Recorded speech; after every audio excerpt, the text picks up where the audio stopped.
Hola, ¿qué tal? ¿Cómo están? Muy buenas tardes. Bienvenidos a Defiende TV.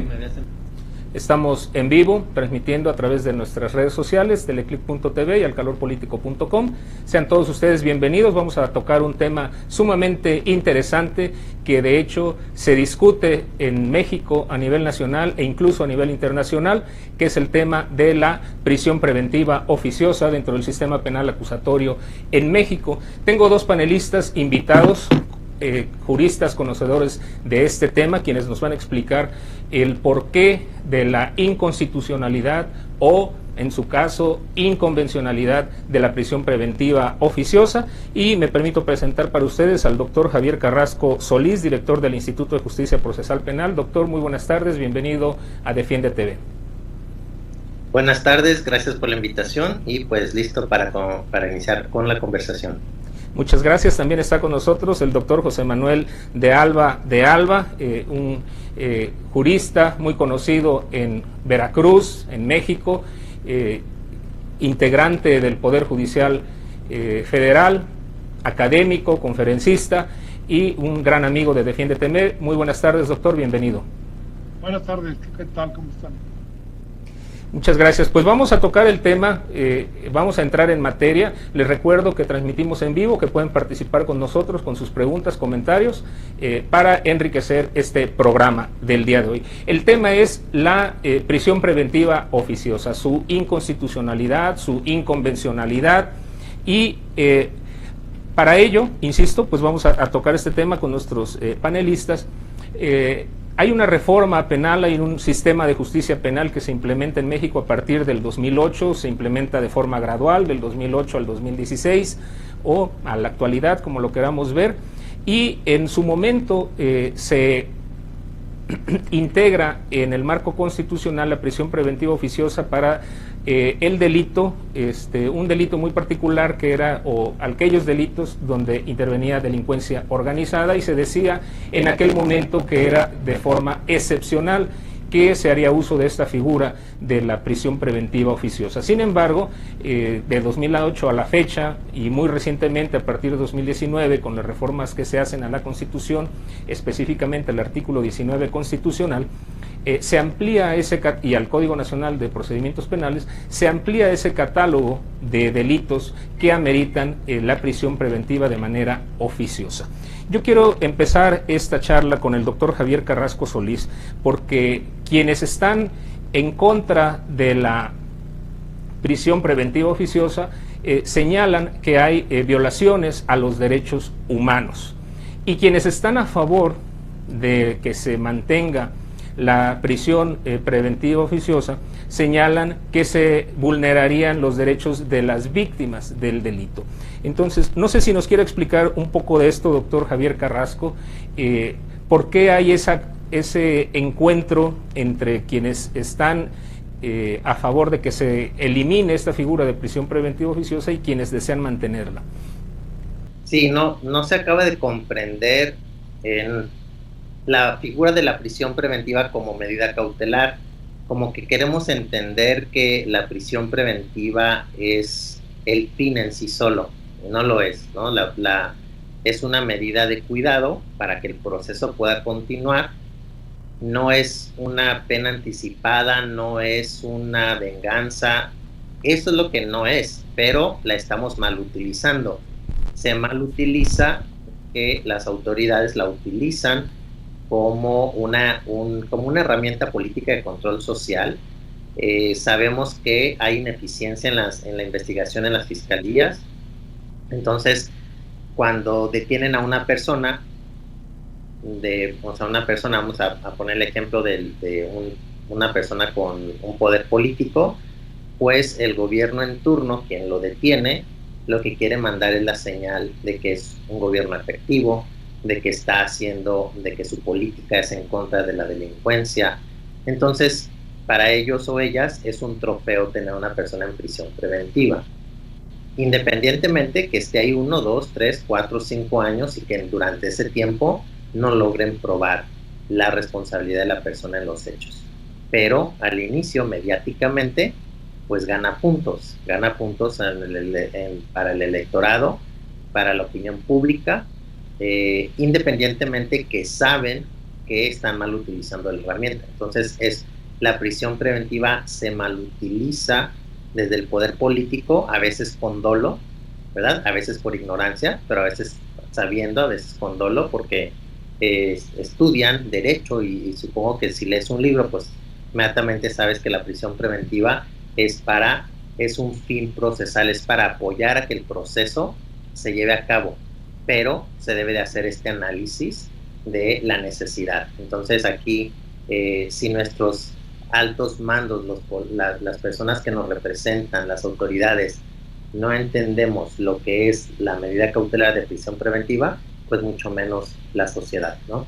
Entonces hay mucho que hacer desde la academia, desde el gremio. De este programa es importante para poder pues enseñar un poco de lo que es la figura jurídica. Sí, gracias, doctor. Tenemos algunos comentarios de las personas que nos hacen el favor de estar sintonizándonos, de estar viendo nuestro programa Defiende TV. Rosa Hilda Rojas Pérez, la maestra Rosa Hilda Rojas Pérez nos dice: no hay dictámenes de evaluación de riesgo, no he visto ninguno en Veracruz, que estos dictámenes se utilizan precisamente del proceso para determinar la medida cautelar a imponer por parte del juez. No sé si quiera comentar algo, doctor José Manuel de Alba, doctor Javier Carrasco, con relación a los dictámenes de evaluación de riesgo. Pues creo que ese tema está correcto.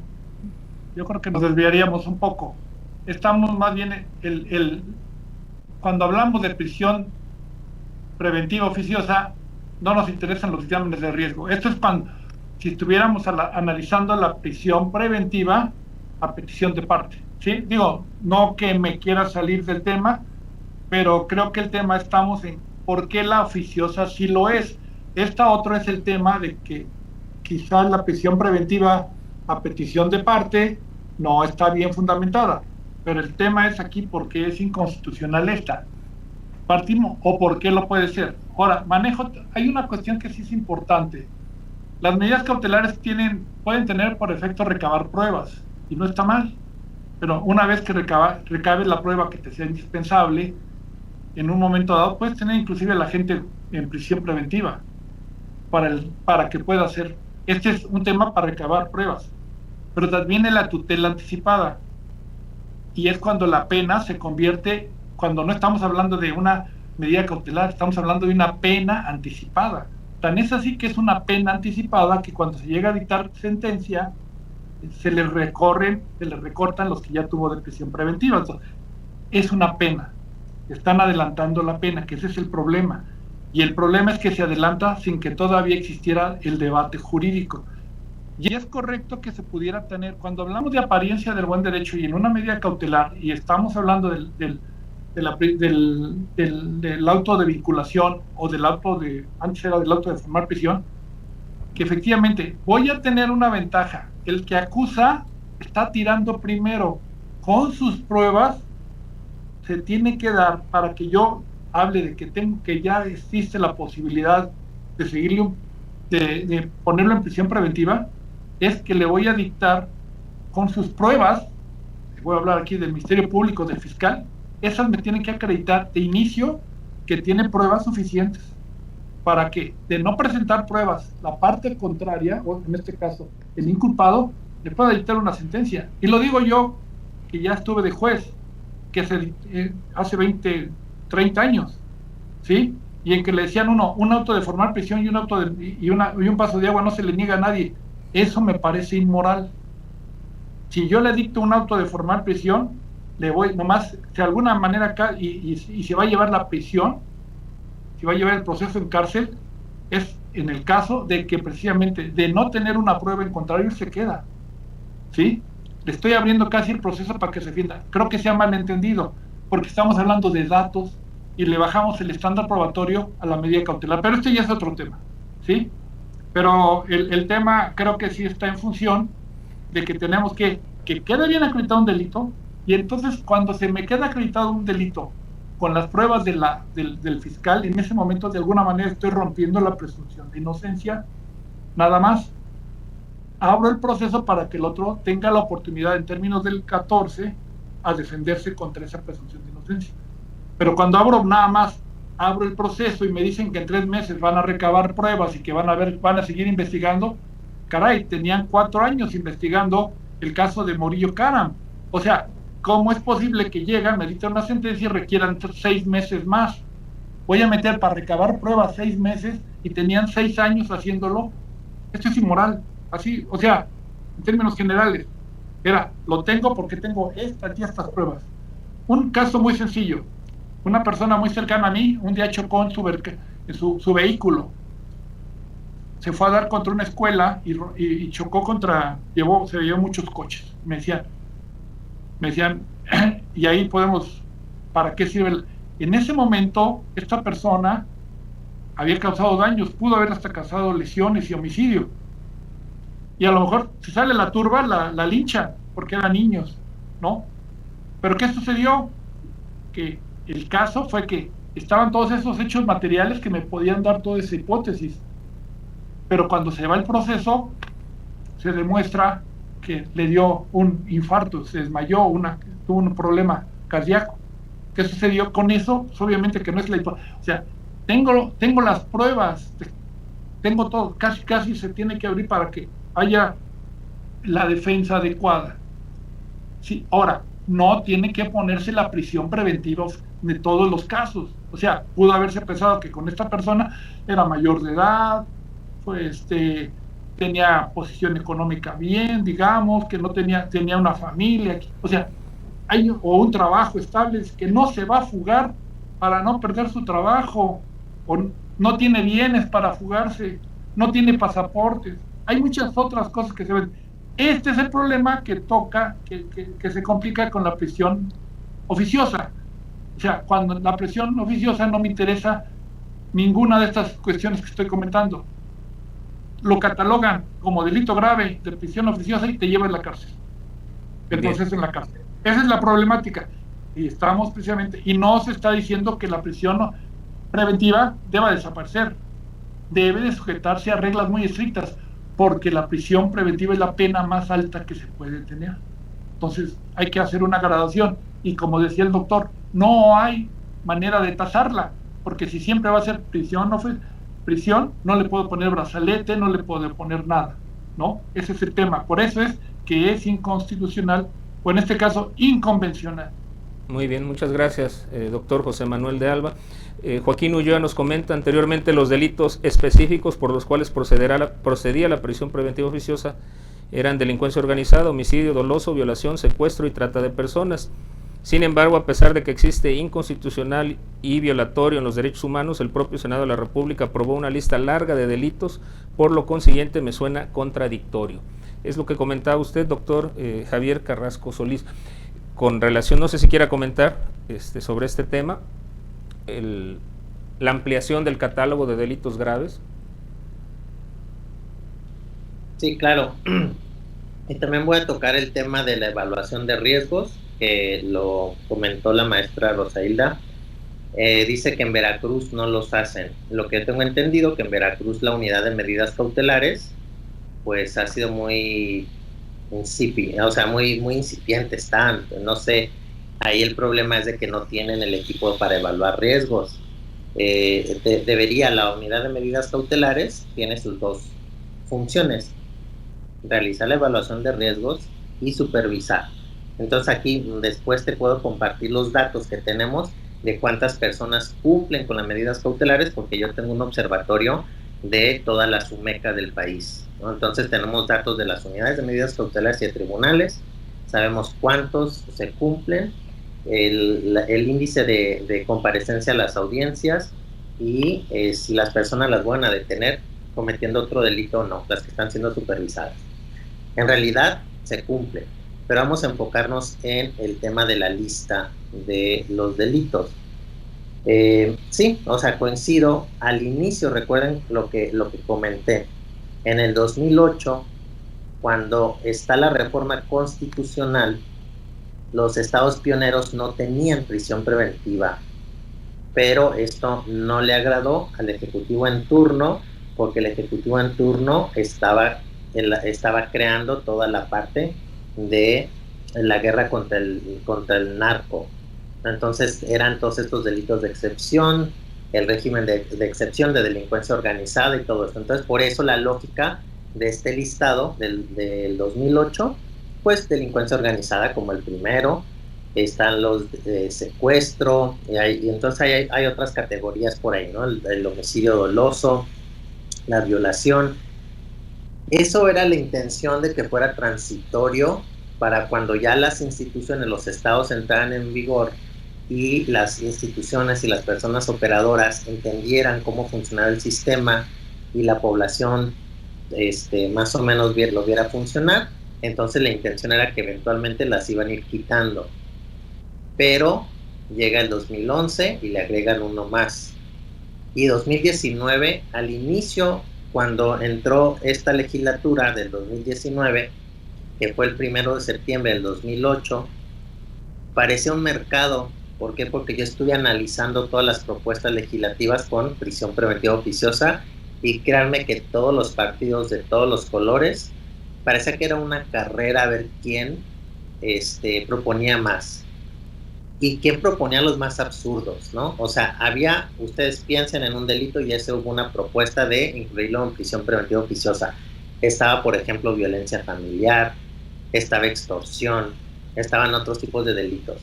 Ya después vienen los debates, ahí comenzó a haber las negociaciones y entran todos los demás, ¿no? Entra el abuso sexual, contra menores de edad, el feminicidio, el robo a casa habitación. Entonces a veces algunas de esas categorías pues también son contra las personas pobres, ¿no? Nos empezaron a vender los discursos que tenían que estar en la lista de delitos graves para que pudiera proceder la prisión preventiva, y eso es un discurso totalmente erróneo. No tiene que estar en esta lista para que pueda proceder la prisión preventiva. O sea, puede proceder para cualquier delito siempre y cuando la Fiscalía lo justifique la necesidad con datos objetivos. Pero aquí entonces el debate es esta oficiosidad por este tipo de delitos. Y ha habido más propuestas. Entonces ahorita claramente la intención no es eliminar, o sea, la intención del Ejecutivo y de los ejecutivos de diversos estados y de la presidencia no es que se elimine, no están viendo la forma de eliminar, no están viendo la forma de fortalecer las UMECAS. Por ejemplo, el gobernador de Veracruz, hay que llámenle, que pregúntenle por qué la UMECA de Veracruz no hace evaluaciones. ¿Por qué? Porque le hace falta personal, porque le hace falta capacitación, porque le hace falta recursos. Entonces preferimos tener las instituciones a dieta, así todas muy apenas, para poder justificar este tipo de medidas. Lo mismo pasa con la policía, por ejemplo. ¿Por qué ahorita está el ejército en la calle y por qué queremos que la Guardia... Bueno, yo no. ¿Por qué hay proponentes que la Guardia Nacional sea del ejército? ¿Por qué? Porque los gobernadores y los presidentes municipales y las gobernadoras y el presidente de cualquier partido no han construido una verdadera policía. Entonces, cuando no tengo una verdadera institución, pues entonces utilizo una herramienta autoritaria, inquisitiva, para controlar. El ejército en la calle es uno, y acá la herramienta inquisitiva para controlar, la prisión preventiva oficiosa. ¿Por qué no hemos construido las UMECAS? ¿Por qué no hemos construido los sistemas y los programas para protección de víctimas? El gobernador de Veracruz está diciendo que hay que escuchar a las víctimas, hay que preguntarle a él cuántos programas tiene para protegerlas, si es que está muy preocupado por ellas, ¿no? Hay que entender también a las víctimas, eso estoy de acuerdo, pero creo que el Ejecutivo muy fácil se lava las manos de no hacer política pública que le corresponde y tratan de utilizar las figuras procesales que no están diseñadas para esta otra política de criminal, o como dijo el secretario de Gobernación, o sea, a veces da como risa, no sé, coraje, risa, y dice que necesita la prisión preventiva oficiosa porque es la parte central de su estrategia de seguridad. En serio, si esa es su estrategia de seguridad, entonces pues estamos muy mal. O sea, en serio estamos, a ver, ¿quién nos podrá salvar de esto? Muy bien. Porque puede ser la estrategia de seguridad, la prisión preventiva oficiosa. Esa no puede ser, no podemos tolerar como pueblo que los gobernadores estén diciendo esto. Bien. Pero es populismo penal. Sí, gracias, doctor. Doctor, muy interesante todo lo que nos comenta con relación a las víctimas, porque además pues es cierto, ¿no? Todos quienes estudiamos derecho, quienes ejercemos la profesión de derecho, queremos que se proteja a las víctimas, pero no con este tipo de medidas violatorias de los derechos humanos. Doctor José Manuel de Alba, ¿hay una temporalidad para la prisión preventiva oficiosa? Porque nos relataba hace unos momentos el doctor Javier Carrasco, ¿no? Hay una persona en Morelos, creo dijo, en Michoacán, con 20 años ya en prisión preventiva oficiosa, sin sentencia, o privado de su libertad, ¿no? Sin sentencia. El caso que ahorita está sonando mucho por la serie televisiva de los secuestradores, 17 años en prisión de Israel Vallarta, sin sentencia. El caso que está analizando la Corte Interamericana de Derechos Humanos, 17 años en prisión preventiva, sin sentencia. ¿Qué nos puede decir al respecto, doctor José Manuel de Alba, con respecto a la temporalidad de esta medida? Pues una de estas razones y que luego se dan es, por ejemplo, en el caso que está en la Corte Interamericana, la defensa de México dice que cuando cierran instrucción los procesados se oponen a ella. Y si hemos tratado de cerrar instrucción, en fin, va sobre este tema. Aquí me gustaría abordar otro tema también, porque creo que ¿por qué no podemos utilizar ahorita sí? ¿Qué es lo que tenemos para... Ahorita lo que estamos comentando es que esto es inconstitucional y que es inconvencional. O sea, la prisión preventiva oficiosa no soporta un análisis de derechos humanos. ¿Y por qué no lo podemos hacer? ¿Cuál es la problemática? Principalmente en México. En México tenemos una jurisprudencia que dice: derechos humanos contenidos en la Constitución y en los tratados internacionales constituyen el parámetro de control constitucional. Pero cuando en la Constitución hay una restricción expresa al ejercicio de aquellos, se debe estar a lo que establece el texto. Y de ahí viene la problemática. O sea, los jueces podrían hacer control, porque ¿cuál fue la problemática que se dio? Aquí, la jerarquía de las normas dentro del sistema mexicano. Nuestro sistema había atravesado de que los tratados internacionales estaban a un nivel inferior, no se les consideraba, a ir subiendo, a estar luego en una etapa por debajo de la Constitución, y ahora ya están dentro de la Constitución. Pero el problema, esto se dio en la reforma del 2011 de la Constitución, ¿sí? En la cual se incorporan los derechos humanos. Todos los derechos humanos se reconocen y entran a la Constitución. Entonces se planteó el problema. Ahora, ¿cómo queda la jerarquía? En esta tesis 293, precisamente la problemática que se dio era cómo establecer la jerarquía. Se llegó a la conclusión, entre comillas, de un primer proyecto que presentó el ministro Saldívar, en que decía que los tratados internacionales y la Constitución tenían la misma jerarquía y que no se podían distinguir, y lo que se tenía que hacer en términos del artículo primero de la Constitución, que cuando dos derechos o cuando dos cuestiones de derechos humanos tengan un conflicto, se solucionan bajo el principio pro persona en el artículo primero. Esa es la solución. Nada más que empezó el problema, dice, ¿cómo vamos a poner a contradicción la Constitución dentro de la Constitución? Y hablemos del 19, porque habla cuando haya límites. El problema fue aquí, que entiendo por límites. Hay autores, por ministros y gente que creemos, en este caso, que son las restricciones al 29 constitucional, ¿sí? Cuando hay un estado de excepción, es a lo que se refiere precisamente cuando se estará a los límites de la Constitución. Pero, ¿qué pasa? Se está entendiendo que límites es que un límite es la prisión preventiva. Un límite son los trabajadores al servicio del Estado en términos del 123. Un límite es esto, y se crearon cantidad de límites, ¿sí? Estos límites precisamente son los que se están entendiendo y se están entendiendo mal.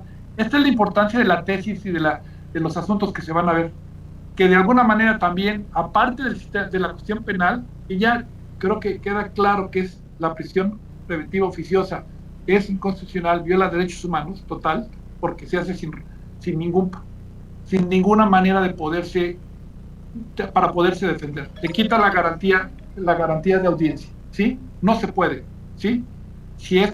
¿Por qué no se puede? Cuando a mí me dan parámetros y razonamientos, ¿por qué me van a poner la prisión preventiva? ¿Sí? Yo lo puedo atacar, pero cuando me dicen que la prisión preventiva se me pone porque es de oficio y porque es delito grave, ya me lleva el proceso en cárcel, ¿sí? Esa es la problemática, que no hay manera de control constitucional. Entonces el tema es, sí se puede hacer, pero ¿cuál dice? Tenemos esta tesis 293 y con base en esta tesis no lo podemos hacer. Ahí está la problemática, ¿sí? Que quisiera yo plantearlo. Digo, la prisión oficiosa sí es, ya no hay discusión. Es cómo brincamos el tema y cómo brincamos el tema de la jurisprudencia 293 que causa problemas. Hay quien lo entiende así y hay quien entiende que no es en términos de las garantías del 29, sino en términos de todos los derechos que se limitan en la Constitución. Muy bien, muchas gracias, doctor José Manuel de Alba, por esta explicación, que es parte también de lo que se dio en esa audiencia que se efectuó la semana pasada, parte de lo que se dijo en la audiencia celebrada en Brasilia por parte de la Corte Interamericana de Derechos Humanos. Doctor Javier Carrasco Solís, ya se nos está agotando el tiempo, ya debemos despedir en unos minutos el programa. Simplemente que nos aclarara con relación a lo que yo le preguntaba al magistrado, esta temporalidad de la prisión preventiva oficiosa. ¿Por qué tantos años sin sentencia? ¿No hay un límite a esta prisión preventiva? Rápidamente voy a tocar ese punto y otros más. ¿Sabían que México es el único país, tal vez del mundo, de la región sí, y tal vez del mundo, que tiene prisión preventiva oficiosa en la Constitución? Somos el único. Entonces, que aquí los políticos dicen es que van a salir con armas, van a matar. Somos el único país en México es el único país donde se le va a ocurrir a la gente hacer eso. Hay algunos otros países que tienen restricciones a la prisión preventiva, pero dentro de sus códigos, y no una lista como la tenemos acá. Somos el único. Segundo, el estado de excepción. Claramente la intención era crear el estado de excepción por la delincuencia organizada, pero ahora ese estado de excepción pues aplica para todos los delitos. Eso afectó todo, y más ahora que tenemos un código nacional, afecta todo en todo el país. No sé, tal vez en retrospectiva pues los estados deberían de haber hecho su propio código y quedarnos como estábamos. Ahora voy a los límites. El sistema acusatorio y la Constitución, artículo 20, establece que no puede exceder de 2 años, siempre y cuando no hay actos de defensa. La Corte también ya estableció en febrero también un caso importante sobre los límites de la prisión preventiva. Algunos de estos casos que tienen 10, 15, 20 años son del sistema tradicional, pero si en 10 años no encontraste un testigo, están esperando. El otro día me dijo un defensor, hace 10 años, el hecho ocurrió en el 93, hace 10 años que están esperando a un testigo y no lo pueden encontrar, y la persona está en prisión preventiva. O sea, eso es inconcebible. Entonces hay algunos casos del sistema tradicional, todos estos que se están extendiendo, pero también del sistema acusatorio, muchos que tienen 4 o 5 años. Y ahorita con la pandemia, que se suspendieron los plazos, va a haber muchas personas en este supuesto. Por eso ahorita la prisión preventiva en el año de la pandemia incrementó muchísimo en México. Entonces los límites son 2 años, pero lo que dijo la Corte, analizando también el caso de Digna Ochoa con los parámetros del plazo razonable, como que le da la carga, le regresa la carga de la prueba a la defensa, decir si la defensa realizó actos de defensa, que eso provocó la dilación, entonces pues los 2 años, pues ni modo, ¿no? Pero a los 2 años, lo que estableció la Corte tiene un derecho a audiencia para revisar quién fue quién se tardó. Y es importante también hablar de un poquito de derecho internacional. La Convención de Viena sobre los tratados, artículo 26 y 27, el principio de lo pactado se cumple, pacta sunt servanda. Si los países como México autónomamente se someten a una convención como es la Convención Americana sobre Derechos Humanos o el Pacto Internacional, y saben estos parámetros. Y entonces ahora, pues, con esta jurisprudencia 293, pues ahora podemos hacer cualquier cosa para que la Constitución contravenga el tratado y luego ya no estoy. Entonces es un juego de situación a lo que estamos, o somos parte del tratado o no somos parte del tratado, pero no podemos estar a medias. Eso era lo que el Pacta Sunt Servanda trataba de evitar. Y por último, la jurisprudencia de la Corte Interamericana. La Corte Interamericana, estoy casi seguro que va a condenar a México en este tema. Entonces ahora, ¿qué va a pasar con esa sentencia de la Corte?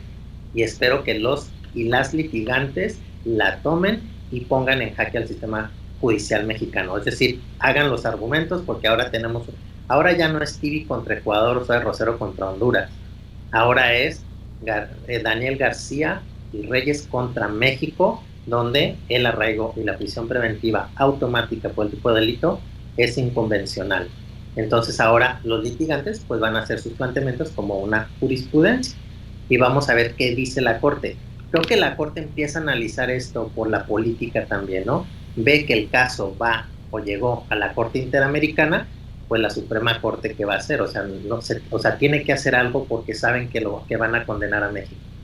Entonces ahora la Suprema Corte pues está ahí tratando de ver qué malabares jurídicos nos va a mostrar. Algunos proyectos están bien, pero también es como un tanto extraño que digan que la Constitución se contraviene, aunque sí, pero jurídicamente es como de dónde sacas el argumento jurídico, pero puede hacer que tomen y que digan como una justificación que vi, no sé si va a ser de los proyectos al final, que oficioso significa que abres el debate de oficio. Entonces es como tanto extraño eso, ¿no?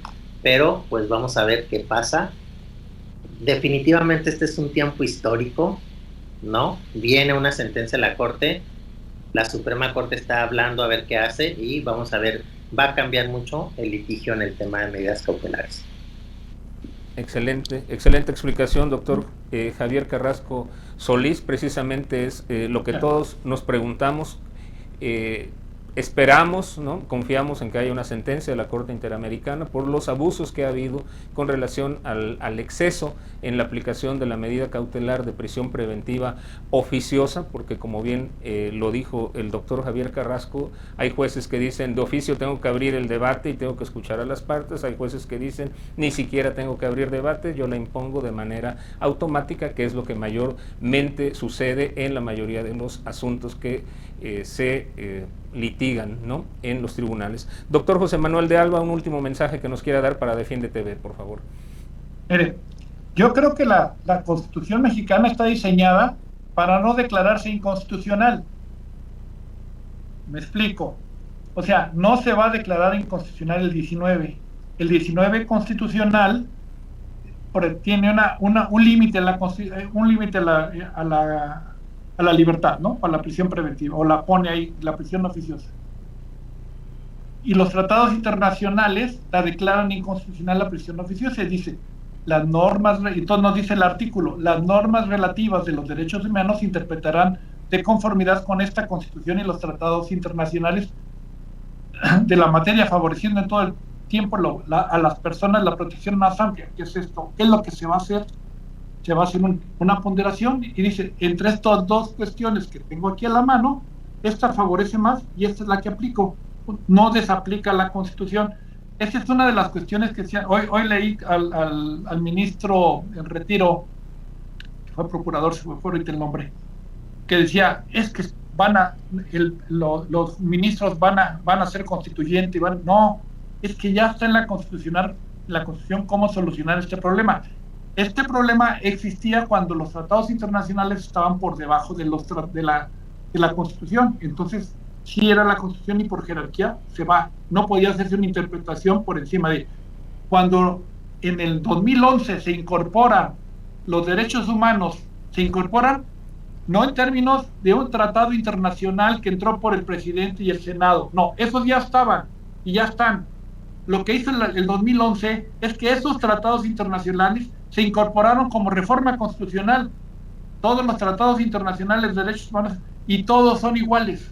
Entonces no podemos hacer distinción después de cómo se integraron o cómo llegaron, si son de fuente nacional o fuente internacional. ya todos son de fuente constitucional.